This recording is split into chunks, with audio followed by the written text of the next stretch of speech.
Well, good morning. Welcome back to the Broadcast Retirement Network. I'm Jeff Snyder. This is BRN AM for Tuesday, April 25th, 2023. And our top story today, set it and actually forget it. Joining me now to discuss this and a lot more, Laura Quinsby is with the Center for Retirement Research at Boston College. Lauren, great to see you. Thanks so much for joining us on the program this morning.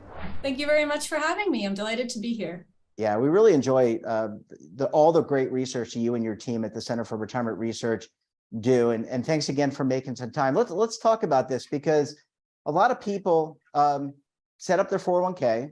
They might get auto enrolled, auto escalated, and then when they go and move on to another position, which tends to happen, they forget about it. Laura, that's a big deal. That's right, and it's something that we're very concerned about, and we've been big advocates of recent legislation in Secure 2.0 to try to alleviate some of this problem, which I'm sure we're going to get to in the course of our conversation. But the truth is that many plan participants, when they leave an employer, particularly those of us who are young, who are just starting out our careers, who really aren't focused on retirement planning, we tend to forget about our 401k accounts when we leave. Maybe they have very small balances, so we're not thinking about them. We were auto enrolled. We were sort of really not thinking about them.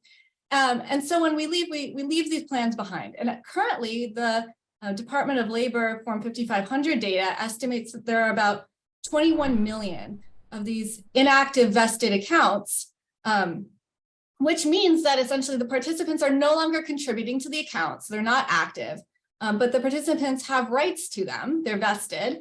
So they have a claim on them in retirement, but they're just sitting dormant. We don't really know how many participants have truly forgotten about these accounts, what we tend to call lost accounts, which is the biggest problem, obviously, and how many are just rationally leaving their accounts with their older employer because maybe the plan had very low fees, for example, and so it's just a very good plan and they want to let the money sit there. But we do tend to think a lot of these accounts have relatively low balances. The median balance in these inactive vested accounts, we estimate, is about $15,000, which seems to indicate that maybe the participants just aren't thinking about them. And over the course of the life cycle, as you get older, you could end up with 3 or 4, maybe even 5 of these inactive vested accounts sitting behind at an older employer, which problems. First of all, you're probably not actively managing them or thinking about them or setting the asset allocation to be appropriate for your age and your target retirement date. You might, as I mentioned, just forget they're there. And so you reach retirement and you don't realize that you have a claim on $15,000 sitting in a 401k account that could be very useful to you. Or later on, you might have to incur a lot of hassle in trying to roll over these plans into one consolidated type of plan. Before Secure 2.0, the only recourse people had really was to try to roll over their old employer plans into an IRA. Now, IRAs have advantages and disadvantages. One of the major disadvantages is that they tend to have slightly higher fee structure than employer 401k plans. So from the perspective of accumulating assets, they're not ideal. It was very difficult for participants to roll over their old employer plans into their new employer plan, which would seem like the most logical way to keep track of all your plans is simply take it with you when you move to a new employer. Yeah, and Laura, I mean, a lot of so there's these lost accounts, and if you go and move locations, move addresses, if you don't keep your address updated, you're going to have difficulty getting your statements, because the argument is, well, you're going to get statements, but you got to keep your accounts updated with your current address. And as you move on and move along, you're going to lose your information, as you're stating. And I know the Department of Labor is actually focused on this. They have like a lost participant account or a database that they're building. But this is, as you said, I mean, this is significant. This is not a small amount of change. This is like close to several $1 trillion of money that's out there. That's a lot of money, and that could go to the benefit of people who are really going to need it. That's exactly right. And so in the past, plan sponsors really had a very difficult time keeping track of participants who were no longer updating their information. And as a result, and the government really didn't know either. So there was very little recourse for anybody really to try to reunite participants with their lost 401k accounts or their inactive vested accounts. Now, Secure 2.0 is trying to make this a bit easier along two dimensions, which we mentioned. So the first, which you just said, was they're starting to build what's called a pension lost and found, which is essentially an online website where participants can go to try to track down to see if they have any accounts where the sponsors are no longer able to reach them, for example. So that, I think, is a really nice development and should hopefully really enable the participants to track down their lost accounts. But at the same time, there's been a big push for this so-called auto portability, where essentially a consortium of industry participants gets together and automatically transfers small balances in a previous employer plan to the next employer. And before Secure 2.0, there were legislative hurdles for such that industry really couldn't do that. But now we're starting to see some movement. Some of those legislative barriers have been lowered. And so I am very hopeful that moving forward, it'll just be a lot easier for sponsors in particular to help participants move these accounts along with them. Yeah, and last question, Laura, before we go to a commercial break. I mean, I like to think of myself as young, but I have taken money, maybe not relative to other people, but I have taken money out of an old 401k. That is a very laborious process. You get the 42F notice, the special tax notice. You got to do all those things, and you might wait 60 to 90 days. Well, you wouldn't wait 60 to 90 days, but you'd wait some amount of time to get your money. This consortium you're talking about, I think there's Alight, there's TIAA, I think Fidelity, some other big names there. That it should be easy to get your money out of a retirement plan. You shouldn't have to wait a long period of time. You shouldn't have to collect a lot of data. That's right. And from the sponsor's perspective, it should be good for them also to move some of these small balance accounts that are difficult to manage, that you have to, as a sponsor, you have to keep track of, but don't have a lot of assets in them, to move that over into another 401k account where the asset base can grow. And so I think it's a win-win for everybody, this type of auto portability arrangement. From the participant's perspective, I mean, I'll admit, I left an employer and I left my 401k behind, right? I was in my 20s. I wasn't thinking about it. Yeah, exactly. No. Now I'm older. I know better. Still young, but know better. Yeah. And I wouldn't do that again. But I can easily see how, if someone even in my position does that, because the hassle cost of figuring it all out is just too high, I can easily see how someone who's not focused on these issues, the path of least resistance is to just leave the account behind. And hope for the best. So, Garth, oh no, please go ahead. No, finish your thought. I interrupted you. Oh no, I had finished. Yeah. Yeah. So I was just going to say, I mean, we're going to talk about it on the flip side. We'll talk a little bit about plan leakage. The other alternative is take all your money out, take the special, if you're under 59 and a half, get the tax hit, get all your money out. That's an even bigger problem we want to avoid. Laura, as I said, I need to take a very quick break. When we come back, we'll talk more about auto portability and building up retirement savings. You're going to want to stay tuned right here on BRN AM.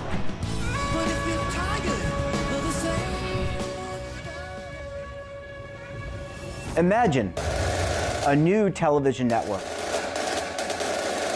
that will make you richer, healthier, and in control of your financial future.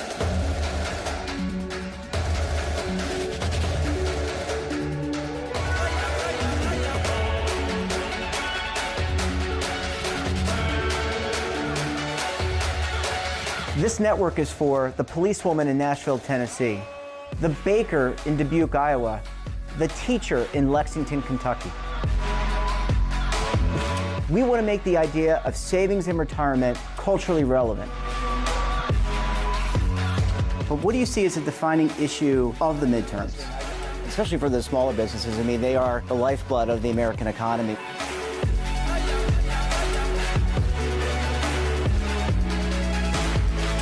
Featuring exclusive interviews, current affairs, and docuseries. 33 years old, you retired early. The philosophy is money only matters if it helps you live a life that you love. But you got to start thinking about retirement as soon as you get in. The Broadcast Retirement Network will drive very high engagement with premium partnerships.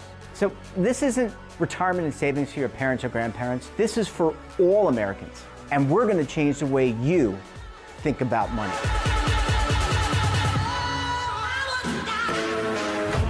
Welcome to the next frontier of retirement and savings. This is BRN, the Broadcast Retirement Network. Are you stuck with a low credit score? A credit report and score that's causing you to be denied credit or pay higher interest rates than others for the same things? Then do what Terrence did and call Credit Repaired for your free credit evaluation to help restore your credit. I started thinking about buying a new house, and my score wasn't where I needed it to be. I called and spoke with one of the representatives, and we just had a good conversation, and I liked what he was saying.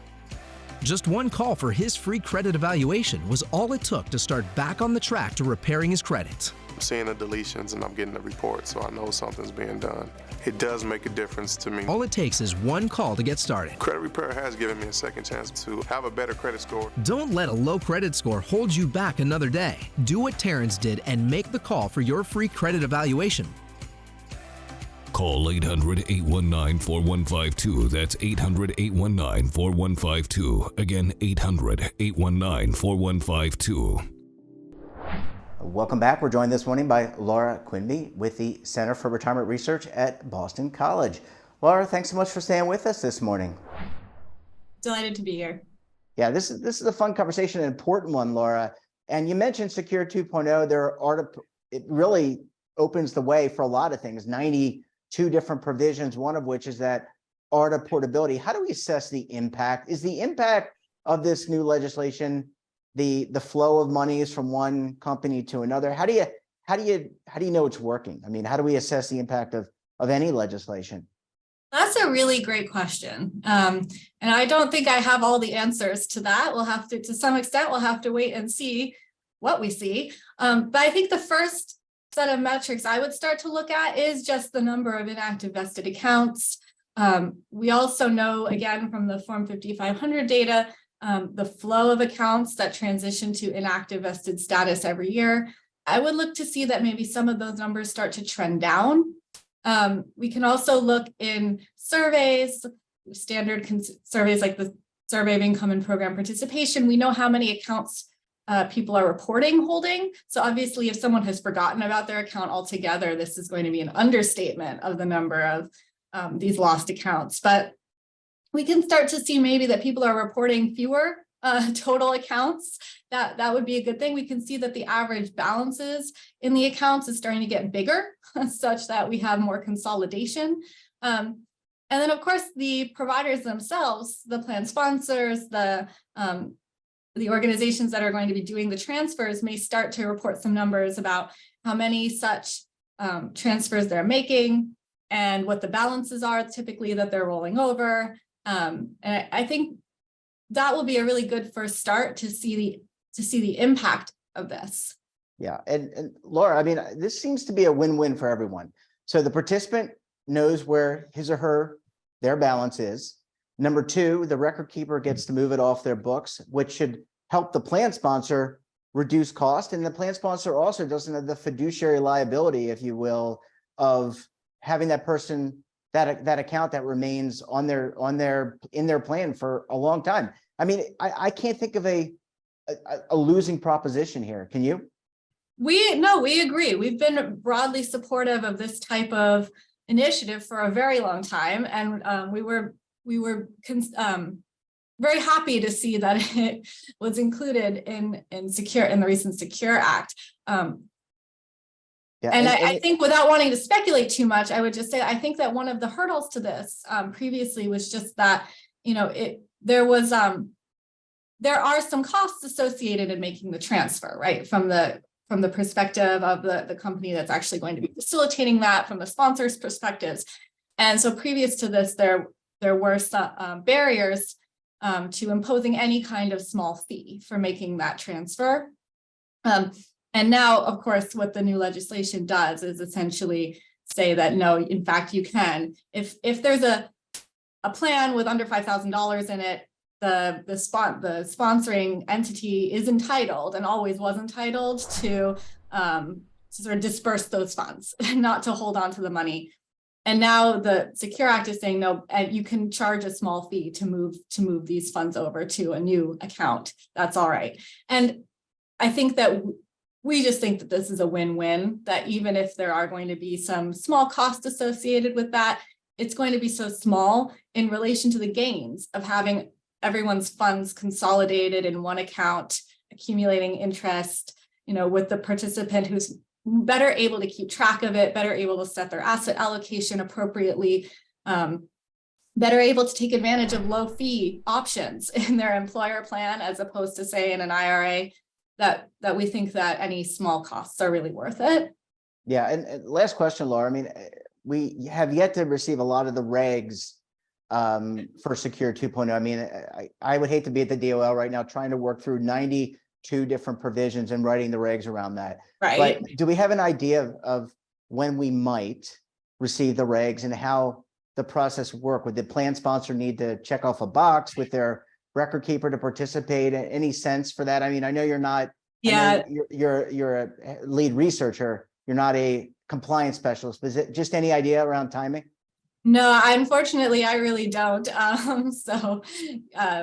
I wouldn't want to speculate on that. Yeah, well, we're waiting with bated breath. I know a lot of people in the industry are waiting for those regulations. Laura, great to see you as always. Thanks so much for the great research, and we look forward to having you back on the program again very soon. Thank you very much. It was very nice to chat.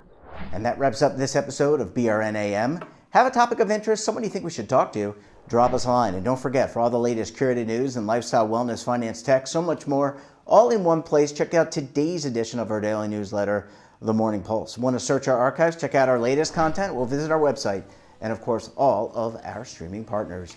We're back again tomorrow for another edition of BRN AM. Until then, I'm Jeff Snyder. Stay safe, keep on saving, and don't forget, roll with the changes.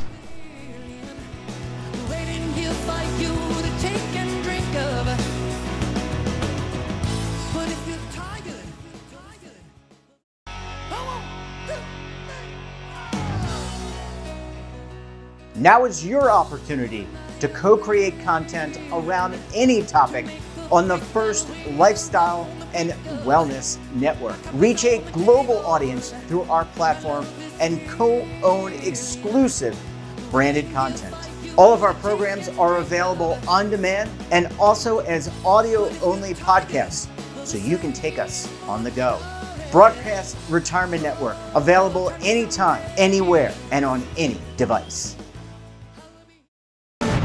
Tax audits, tax liens, wage garnishments. Every day we hear stories like this about good folks who are simply struggling to pay their bills.